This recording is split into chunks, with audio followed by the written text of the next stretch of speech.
So if you watched my last video, you'll know it was on Stephen Damon, who disappeared on Halloween of 1955.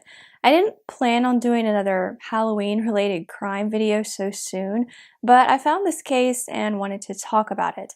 Let's talk about the Jane Doe, only known as Little Miss X.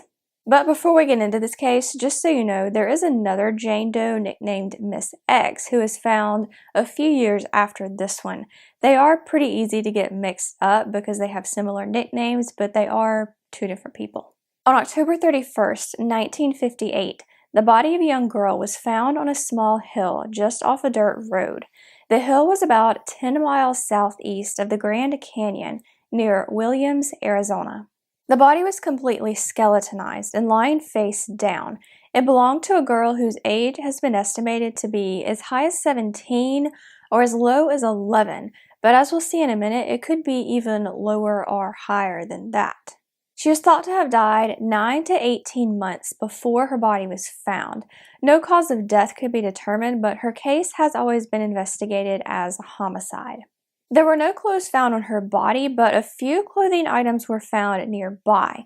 A white short-sleeve cardigan, brown, green, and red plaid capri pants, white underwear, and a white cotton bra. These clothes were found a short time after the body was discovered, but I'm not sure exactly how long after. One source said these clothes were too big for the victim, who is thought to be about 5 feet tall and 105 pounds. The only item I could actually find a size for was the bra, which was a 34C, way too big for someone with such a small frame. These could be someone else's clothes put next to the victim for some unknown reason. I've also seen speculation that they did belong to the victim and she was wearing the wrong bra size, either because she didn't want to bother with getting the right one or purposefully because she wanted to make it look like she had a bigger chest. A few other items were found near the body: a 10-karat gold chain, a jar of Pond's cold cream, a white comb, a white powder puff, and a blue plastic nail file case with the letters P and R indented into it. More on this nail file case later. Another source said the necklace was actually found on her body. I'm not sure how or when the victim got the nickname Little Miss X, but that's what I'll refer to her as from here on out. Little Miss X was buried in Citizen Cemetery in Flagstaff, Arizona on September 23, 1959. In 1962, her body was exhumed to compare her dental records to those of Connie Smith and see if there was a match. Connie Smith was just 10 years old when she disappeared on July 16, 1952. She lived in Wyoming, but at the time was attending summer camp in Lakeville, Connecticut. On the morning she disappeared, she left camp to walk into town. She had had a fight with a group of other campers the night before and wanted to leave camp for good. Connie was last seen hitchhiking at an intersection, and counselors noticed her absence later that afternoon. She hasn't been seen since. Connie Smith seems to be the most talked about person / potential match to Little Miss X, but are they the same person? Let's talk about that. After Little Miss X was exhumed, her dental records were compared to Connie's. One source said the results were inconclusive, but most said they weren't a match, and therefore Connie was ruled out as Little Miss X, but that's not where this ends. I won't get into too many of the nitty-gritty details here because, frankly, they go a bit over my head. Long story short, there were several similarities between the girls' dental charts. Remember, Connie disappeared in 1952, and Little Miss X was thought to have died around 1957. Had someone kidnapped Connie, kept her alive for a few years, then killed her and dumped her body in Arizona?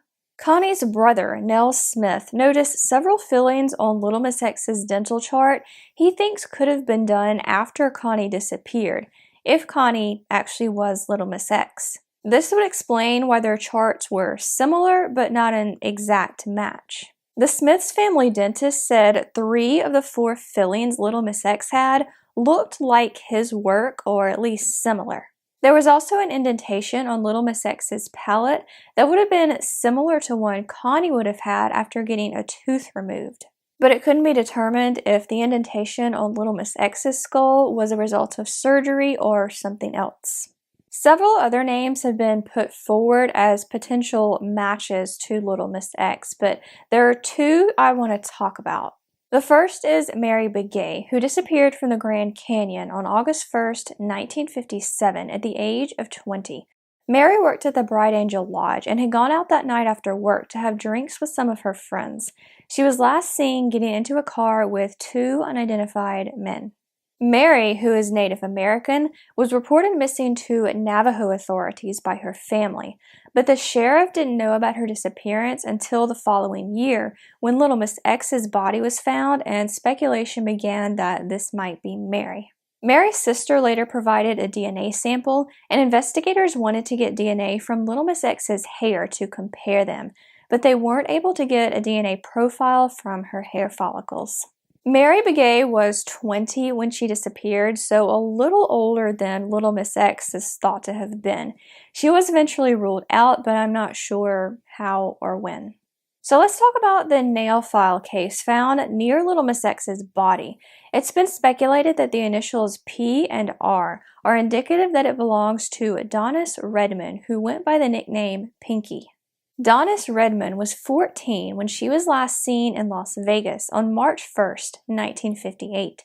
She had gone there with her boyfriend, 18-year-old Michael Griffin, to elope, but neither of them have been seen since.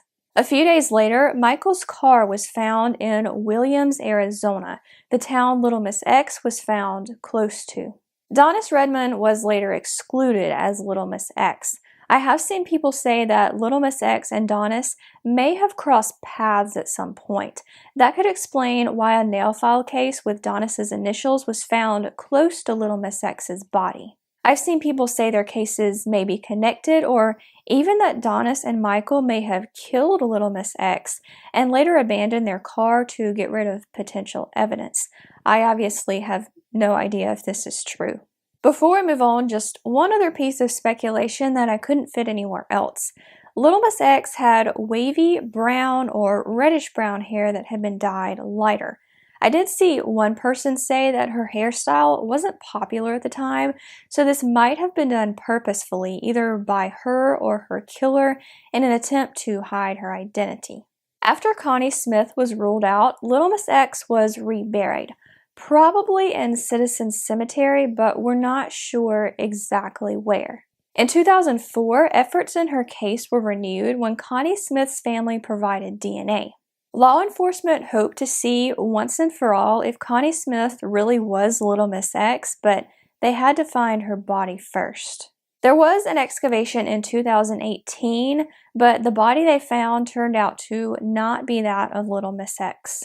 As of this year, 2020, I can't find any updates on the search for her remains. They're effectively lost. I did find a 2014 report that said law enforcement thought there could be DNA on Little Miss X's necklace, but I haven't found any updates on that either.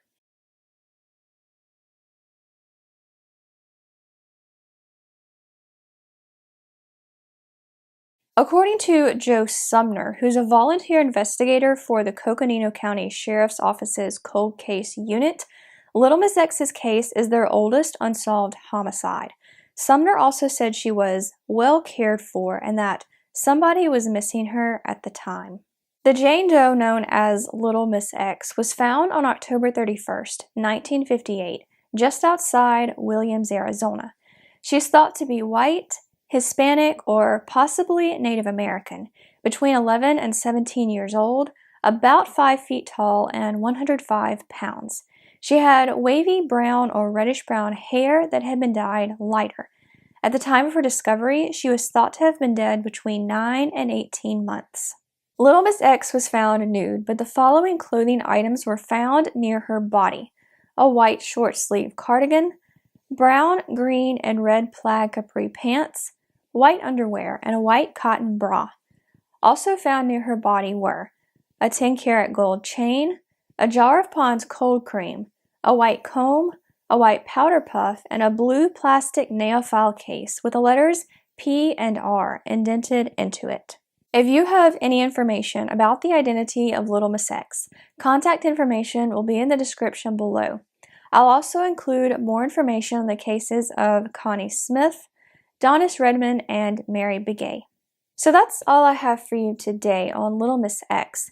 Anecdotally speaking, most of the John and Jane Doe cases I researched that are later solved turn out to be people who were never reported missing. With a victim who was probably a child, that makes me wonder if she was killed by her parents, who may have covered up her disappearance by telling everyone she was with someone else, like in the Erica Green case that I talked about a while back. Whatever happened, I hope investigators are able to find Little Miss X's body so they can be one step closer to solving this case. Thanks for watching, and I will see you next time.